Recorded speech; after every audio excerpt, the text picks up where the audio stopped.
हाय viewers, स्वागत है आप सभी का नवीन यूट्यूब चैनल में। माई सेल्फ नवीन। आज हम डिस्कस करेंगे अंडरस्टैंडिंग डिसिप्लिन एंड सब्जेक्ट के बारे में। ये है आपका बीएड सेकंड ईयर का नेक्स्ट सब्जेक्ट जो हम आज डिस्कस करने वाले हैं। तो ये आपका 4th बी पेपर है, कोर्स बी 4th बी भी इसको कहा जाता है। अकॉर्डिंग टू आपके जो बुक्स होती हैं वही आपके एग्जाम में भी देखने को मिलते हैं, ठीक है। तो आज हम बात करेंगे अंडरस्टैंडिंग डिसिप्लिन एंड सब्जेक्ट की। तो कुछ भी पढ़ने से पहले आपको बुक्स के बारे में नॉलेज होनी चाहिए। जो आप बुक पढ़ रहे हो वो है क्या, किस पर बेस्ड है, किस बारे में है, ये सब आपको पता होना चाहिए, ठीक है। तो जो नाम है इसका अंडरस्टैंडिंग डिसिप्लिन एंड सब्जेक्ट, सबसे पहले तो आपको इसका मीनिंग पता होना चाहिए कि आखिरकार इस बुक में है क्या, ठीक है। तो अंडरस्टैंडिंग का मतलब क्या होता है, समझना। और सब्जेक्ट तो नॉर्मली जो हमारे सब्जेक्ट होते हैं, और डिसिप्लिन का मतलब क्या होता है वो भी देखेंगे। देखिए, जब आप 10वीं तक क्लास में पढ़ते हो तो आपको जो सब्जेक्ट पढ़ाए जाते हैं, एक ही सब्जेक्ट कई सारे सब्जेक्ट को मिलाकर एक अलग से आपका सब्जेक्ट बना दिया जाता है। तो वहाँ पर जो आप सब्जेक्ट पढ़ते हो वो होते हैं आपके सब्जेक्ट। लेकिन जब आप हायर एजुकेशन में जाते हो, जैसे आप यूजी पीजी करते हो, आप या बीएड कर रहे हो, तो वहाँ पर वो सब्जेक्ट नहीं होते, वहाँ पर वो डिसिप्लिनरी एकेडमिक डिसिप्लिनरी सब्जेक्ट बन जाते हैं। वहाँ पर वो जो वर्ड हमारा था 10th क्लास तक 12th क्लास तक जो सब्जेक्ट हमारा था वो सब्जेक्ट नहीं रह जाता, बल्कि क्या हो जाता है, डिसिप्लिन में कन्वर्ट हो जाता है, ठीक है। तो डिसिप्लिन कहाँ पर पढ़ाए जाते हैं, हायर एजुकेशन में डिसिप्लिन पढ़ाए जाते हैं। और सब्जेक्ट कहाँ पर पढ़ाए जाते हैं, 10th क्लास तक आपके सब्जेक्ट जो है वो पढ़ाए जाते हैं, ठीक है। जब तक बहुत सारे सब्जेक्ट एक ही सब्जेक्ट में इंक्लूड होंगे तब तक आपके होंगे सब्जेक्ट। लेकिन जब एक सब्जेक्ट जिस एक सब्जेक्ट में बहुत सारे जो सब्जेक्ट होते हैं उनको अलग अलग करके जब हम उसको पढ़ाते हैं अकॉर्डिंग टू इंटरेस्ट, जो स्टूडेंट का इंटरेस्ट होता है, कोई केमिस्ट्री में इंटरेस्ट है, कोई मैथ में है, कोई बायो में है, कोई ज्योग्राफी में, कोई पॉलिटिकल साइंस में, तो 10th तक तो आप उनको मिक्सअप ही पढ़ते हो, साइंस में इन सब चीज़ों को पढ़ते हो, और सोशल साइंस में आप ज्योग्राफी, पॉलिटिकल साइंस और हिस्ट्री को पढ़ते हो। तो जब ये सब्जेक्ट अलग हो जाते हैं उसके बाद ये डिसिप्लिन का रूप धारण कर लेते हैं, ठीक है। तो यही है आपका अंडरस्टैंडिंग डिसिप्लिन एंड सब्जेक्ट, ठीक है। तो आपको इनका मीनिंग पता चल गया। अब आपके मन में ये डाउट नहीं होगा कि डिसिप्लिन का मतलब तो ये होता है कि क्लास में बच्चे को कैसे पढ़ाना है, कैसे उसको मैनेज करना है, क्लास में कैसे उसको डिसिप्लिन में रखना है। आपके मन में यही आया होगा, लेकिन यहाँ पर डिसिप्लिन का मतलब ये नहीं है। हाँ, जो वर्ड ये डिसिप्लिन है उसका मीनिंग हो सकता है, लेकिन यहाँ पर जो हम पढ़ रहे हैं उसका मीनिंग कुछ और ही है। जो हम हायर एजुकेशन पढ़ते हैं और हायर एजुकेशन में जो हमारे सब्जेक्ट जो हम पढ़ते हैं उनको कहा जाता है डिसिप्लिन, ठीक है। तो आपको बुक समझ में आ गई। अगर आपसे क्वेश्चंस पूछा जाए एग्ज़ाम में कि व्हाट इज़ डिसिप्लिन या फिर व्हाट इज़ डिसिप्लिनरी नॉलेज, तो आप ये नहीं लिखोगे कि बच्चे को डिसिप्लिन में रखना या फिर उनको कैसे पढ़ाना है, डिसिप्लिन में हम उनको कैसे रख सकते हैं, ये आपको एग्ज़ाम में नहीं लिखना है। अगर आपने एग्ज़ाम में ये सब लिखा तो आपको क्रॉस मार्क्स मिलेगा और आपको मिलेंगे 0 मार्क्स, क्योंकि जो एग्जैक्ट इसका जो मीनिंग है वो डिसिप्लिन का वो मीनिंग ये नहीं है, ठीक है। तो आपको समझ आ गया कि अंडरस्टैंडिंग डिसिप्लिन एंड सब्जेक्ट क्या होते हैं। ये मैंने बहुत ही डिटेल में समझाने की आपको कोशिश की है। तो सबसे पहले तो आपको मीनिंग लिखना है कि जो आपकी एकेडमिक डिसिप्लिन होता है वो क्या होता है, ठीक है। तो एकेडमिक डिसिप्लिन क्या होता है, ये मैंने जो बुक ली है भाई ये है आपकी लक्ष्मी की बुक, ठीक है, जो लक्ष्मी पब्लिकेशन है। काफ़ी सारे बच्चे हैं जिनके पास ये बुक है, इसलिए मैं यहाँ से करा रही हूँ। तो आपको यहाँ पर लिखना है कि अध्ययन क्षेत्र का अर्थ क्या होता है। तो बहु अध्ययन क्षेत्र आज वैज्ञानिक चर्चा का विषय बन चुका है और इसे सामाजिक अध्ययनों में रिसर्च का एक महत्वपूर्ण विषय माना जाने लगा है। बहुत से अनुसंधानकर्ताओं के अनुसार एक अध्ययन क्षेत्र की अवधारणा की परिभाषित करना आसान नहीं है। अध्ययन क्षेत्र एक दूसरे से इतने भिन्न है कि कोई भी इसकी सटीक परिभाषा देना बहुत ही कठिन है। तो इनका कहने का मतलब है कि जो हमारी एकेडमिक डिसिप्लिन है वो क्या है, एक रिसर्च का क्षेत्र है, जहाँ पर हर बार मतलब रिसर्च होती रहती है, नई नई जो चीज़ें हम अपने सब्जेक्ट में अपने करिकुलम में जोड़ते रहते हैं, तो इस पर रिसर्च होती रहती है। और जैसे जैसे टाइम चेंज होता जाता है हम बच्चों के अकॉर्डिंग अपने करिकुलम में चेंज करते हैं, अपने सब्जेक्ट में चेंज करते हैं। तो इनका कहने का मतलब ये है कि जो एकेडमिक डिसिप्लिन होती है उसमें क्या है, रिसर्च होती रहती हैं और किस तरह के बच्चों के अकॉर्डिंग करिकुलम को हम लेकर आते हैं वो सब भी बातें चलती रहती हैं।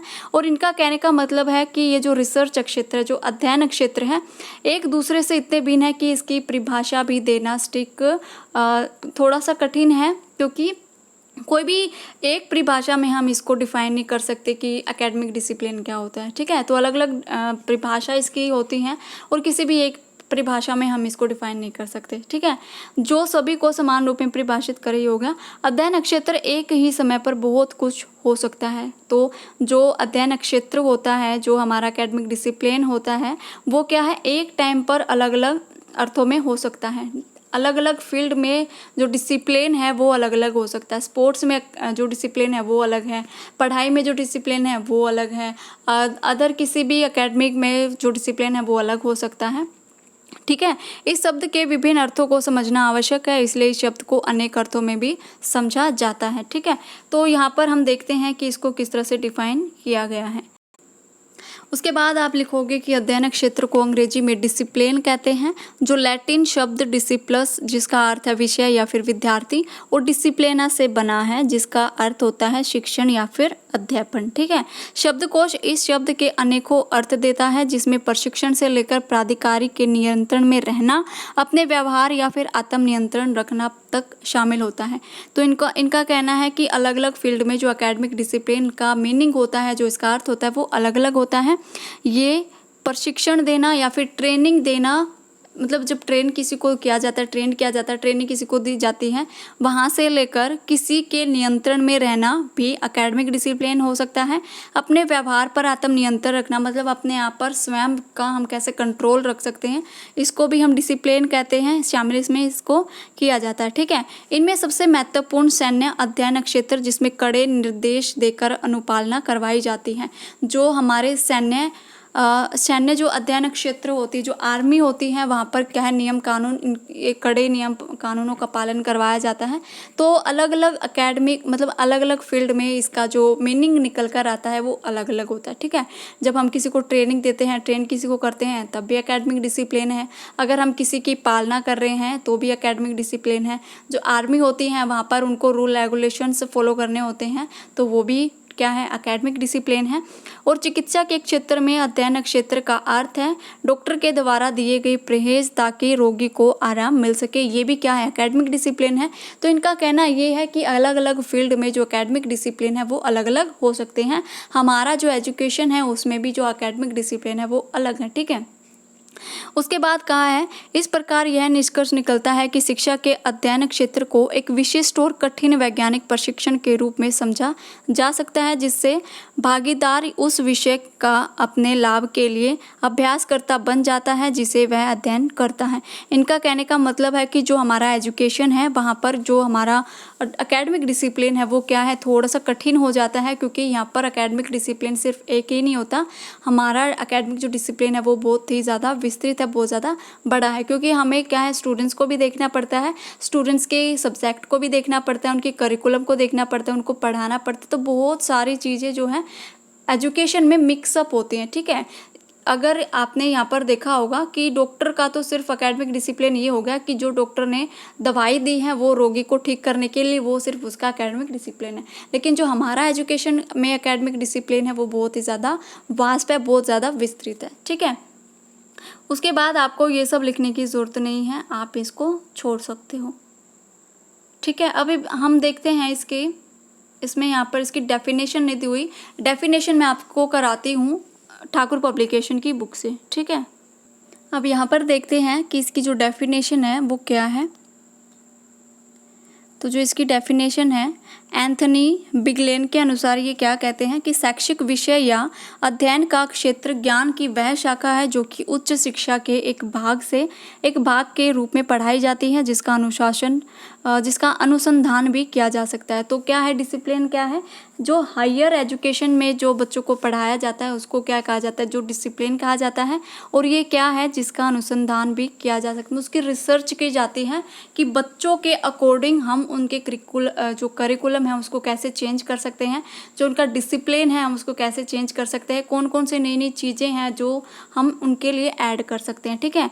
उसके बाद जो नई डेफिनेशन है, दूसरी जो डेफिनेशन है वो है ये, यहाँ पर देखिए, ग्लोसबे के अनुसार ये कहते हैं ज्ञान या सीखना की वह शाखा जो महाविद्यालय या फिर विश्वविद्यालय स्तर पर पढ़ाई जाती है या फिर जिस पर शोध किया जा सकता है या फिर जिस पर रिसर्च किया जा सकता है, इनका कहना है कि ये है डिसिप्लिन, ठीक है। तो यहाँ पर बहुत ही ईजी लैंग्वेज में यहाँ पर परिभाषा में इसको डिफाइन किया हुआ है। अगर आपको तब ना समझ में आए तो आप यहाँ से समझ सकते हो कि ज्ञान या फिर सीखने की एक शाखा जो कि महाविद्यालयों या फिर विश्वविद्यालयों स्तर पर पढ़ाई जाती है। मतलब जो डिसिप्लिन होता है वो कहाँ पर पढ़ाए जाते हैं, हायर एजुकेशन में पढ़ाए जाते हैं। और जो हमारे सब्जेक्ट या फिर जो हमारा करिकुलम होता है उसी को डिसिप्लिन कहा जाता है और वो कहाँ पढ़ाए जाते हैं, कॉलेजेस में और जो यूनिवर्सिटी है वहाँ पर पढ़ाए जाते हैं। हायर एजुकेशन में इनको पढ़ाए जाते हैं। और जो स्कूल लेवल तक के होते हैं उसको उस टाइम पर हम इनको क्या कहते हैं, उनको सब्जेक्ट कह देते हैं। ठीक है। और यहाँ पर इन्होंने कहा है कि या फिर जिस पर शोध किया जा सकता है, या फिर इन्होंने कहा है कि अगर आप इस बात में भी अच्छी तरह से संतुष्ट नहीं होते हो कि महाविद्यालयों में पढ़ाई जाती है, कॉलेजेस में जैसे भी हैं, तो आप इस बात को इस तरह से समझ सकते हो कि इन पर क्या होता है, रिसर्च किया जाता है, शोध किए जाते हैं, अलग अलग तरीके से इस पर काम किए जाते हैं कि कैसे हम बच्चों को उनके अकॉर्डिंग करिकुलम दे सकते हैं और कैसे हम इन पर रिसर्च कर सकते हैं। ठीक है। तो ये हो गया आपकी 2 डेफिनेशन आपकी हो गई यहाँ पर। ठीक है।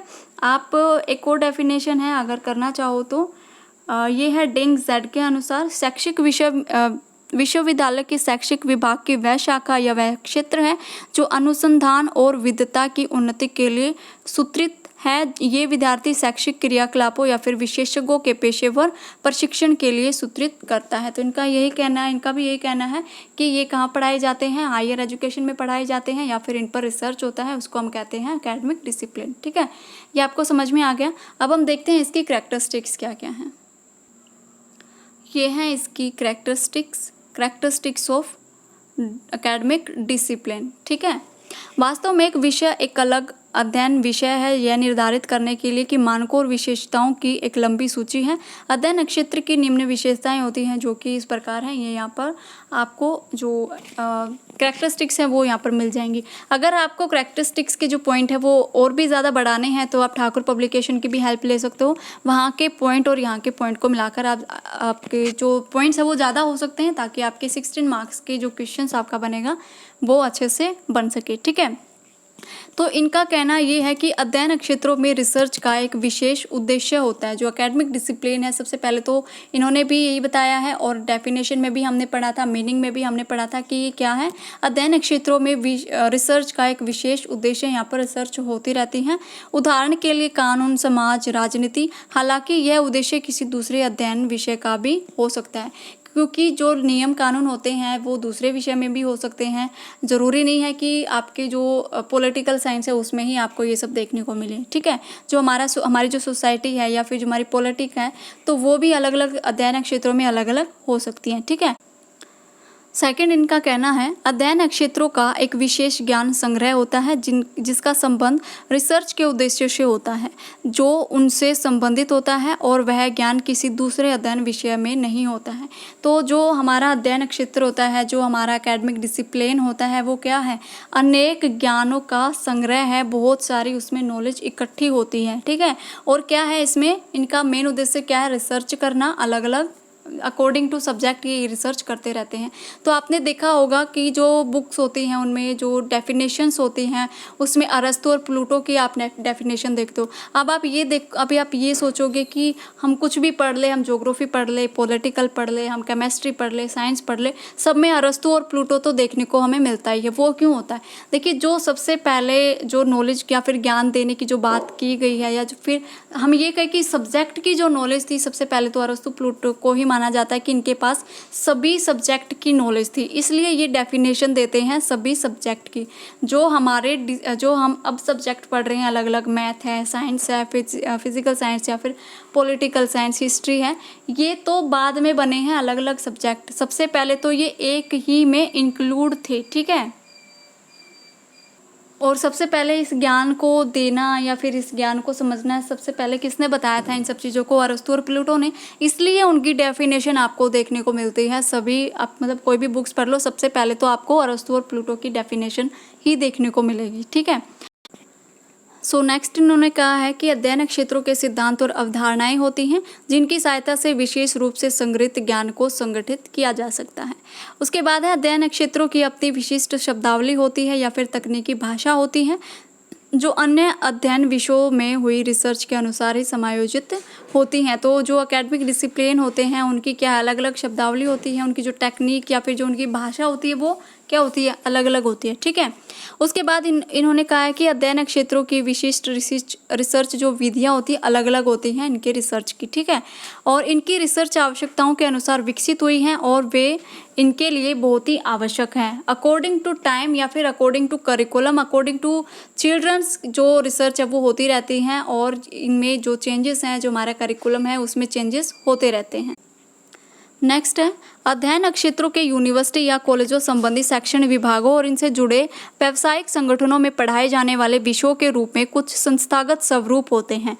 इनका कहना है कि जो कॉलेज और यूनिवर्सिटी में जो सब्जेक्ट पढ़ाए जाते हैं या फिर जो हम एकेडमिक जो डिसिप्लिनरी जो बच्चों को पढ़ाई जाती है उसमें क्या होते हैं, कुछ व्यावसायिक संगठनों में पढ़ाए जाने वाले जो विषय है वो पढ़ाए जाते हैं उनको, ताकि आगे चलकर वो अपने अकॉर्डिंग अपने जो भी उनको सिलेक्ट करना है, जो व्यवसाय उनको ठीक लगे वो अपने अकॉर्डिंग वो सिलेक्ट कर सकते हैं। जैसे बिजनेस उनको पढ़ाया जाता है, बच्चों को टीचिंग की ट्रेनिंग बच्चों को दी जाती है, बहुत सारे ऐसे विषय हैं जो पढ़ाए जाते हैं। ठीक है, बीएड कराई जाती है बच्चों को ताकि अगर कोई टीचर बनना चाहता है तो टीचर बन सके। कॉमर्स उनको पढ़ाया जाता है अगर किसी का जो इंटरेस्ट है वो कॉमर्स में है, बिजनेस में है। तो इस तरह के व्यवसाय कुछ सब्जेक्ट होते हैं जो कॉलेजों और यूनिवर्सिटियों में पढ़ाए जाते हैं। ठीक है, वास्तव में संस्थानीकरण से ही अध्ययन विषय एक पीढ़ी से दूसरी पीढ़ी तक विशेष सेक्शन तैयारी के द्वारा स्थानांतरण होते रहते हैं। जो एक पीढ़ी से दूसरी पीढ़ी तक जो हमारे एकेडमिक डिसिप्लिन है वो इसी तरह से स्थानांतरण होते रहते हैं। और टीचिंग की या फिर जो हमारे विशेष शिक्षण की जो तैयारी है वो कहाँ पर कराई जाती है, वो यूनिवर्सिटी और कॉलेजेस में ही कराई जाती है। ठीक है, इस प्रकार एक यूनिवर्सिटी में एक नया अध्ययन विषय इसको समर्पित एक प्रोफेशनल चेयर को सर्जित करके स्थापित किया जाता है। यहाँ पर कुछ एग्जाम्पल्स हैं, तो ये सब आपको लिखने की ज़रूरत नहीं है, आपको जस्ट यहाँ तक लिखना है, यहाँ तक आपको लिखना है। ठीक है, ये हैं आपकी कैरेक्टरिस्टिक्स जो कि एकेडमिक डिसिप्लिन की कैरेक्टरिस्टिक्स हैं। तो नेक्स्ट टॉपिक में या फिर नेक्स्ट वीडियो में हम डिस्कस करेंगे जो आपका इंटरडिसिप्लिनरी है, मल्टीडिसिप्लिनरी है या फिर इंटरडिसिप्लिनरी, इंट्राडिसिप्लिनरी, इसमें क्या क्या डिफरेंस है वो देखेंगे। तो आपको ये कैसी लगी वीडियो कमेंट करके या फिर लाइक करके ज़रूर बताइएगा। अंडरस्टैंडिंग डिसिप्लिन और सब्जेक्ट क्या है ये आपको समझ में आ गया कि आपको ये नहीं बताना है एग्ज़ाम में कि बच्चों को कैसे पढ़ाना है, कैसे उनको डिसिप्लिन में रखना है, ये सब नहीं है, इसे थोड़ा सा हटके है डिसिप्लिन का मतलब। एकेडमिक डिसिप्लिन आपको समझ में आ गया और जो सब्जेक्ट है और डिसिप्लिन है इसमें आपको डिफरेंस समझ में आ गया कि सब्जेक्ट कहाँ पर पढ़ाए जाते हैं और जो डिसिप्लिन है वो कहाँ पर पढ़ाए जाते हैं। ठीक है, तो यही था आज के लिए, मिलते हैं फिर नेक्स्ट वीडियो में नेक्स्ट टॉपिक के साथ। तब तक के लिए bye bye, take care, thank you.